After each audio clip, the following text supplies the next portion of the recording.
வணக்கம். 9 மணி செய்திகளுக்கு வரவேற்பது நான் நந்தா. தொடர்ந்து ஒரு நிமிட செய்திகளை பார்க்கலாம்.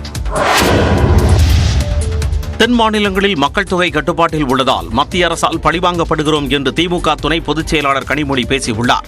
உரிமைகளை மீட்க ஸ்டாலினின் குரல் பொதுக்கூட்டம் தமிழ்நாடு முழுவதும் 3 நாட்களுக்கு நடைபெறுகிறது. அந்த வகையில் 16ஆம் தேதி நெல்லை, தூத்துக்குடி, கடலூர், சிவகங்கை உள்ளிட்ட 11 நாடாளுமன்ற தொகுதிகளில் பொதுக்கூட்டம் நடைபெற்றது. இதில் நெல்லையில் நடைபெற்ற கூட்டத்தில் உரையாற்றிய திமுக எம்பி கனிமொழி, மத்திய அரசு கொண்டு வரும் ஒவ்வொரு மசோதாவிலும் மாநில அரசின் உரிமைகள் பறிக்கப்படுவதாக குற்றம் சாட்டினார். கஷ்டப்படுது, கொஞ்சம் கூடு, உதவி செய் என்றால் தமிழர்கள் என்றுமே அதற்கு தயங்க மாட்டார்கள். ஆனா உங்ககிட்ட இருக்கக்கூடிய அத்தனையும் நான் ஜிஎஸ்டின்னு சொல்லி பிடுங்கிட்டு போய் யூபிக்கு கொடுப்பேன், மற்ற மாநிலங்களுக்கு கொடுப்பேன், உனக்கு திருப்பி கொடுக்க மாட்டேன் என்றால் அது எந்த விதத்திலே நியாயம் என்பதை நாம் கேட்க வேண்டும். இந்த கூட்டத்தில் பேசிய நிதியமைச்சர் தங்கம் தென்னரசு, ஜிஎஸ்டியால் 20,000 கோடி ரூபாய் நிதி இழப்பு தமிழ்நாட்டிற்கு ஏற்பட்டுள்ளதாக கூறினார். நாம் இன்றைக்கு பெற்றிருக்கக்கூடிய இழப்பு என்பது எவ்வளவு பெரிய இழப்பு.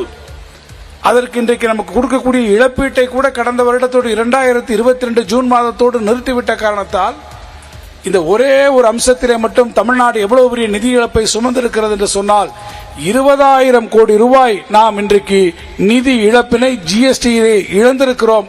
இதேபோன்று விழுப்புரத்தில் நடந்த கூட்டத்தில் பேசிய திமுக அமைப்பு செயலாளர் RS பாரதி, கடந்த 10 ஆண்டுகளில் பிரதமர் மோடி தமிழ்நாட்டிற்கு செய்தது என்ன என்று கேள்வி எழுப்பினார்.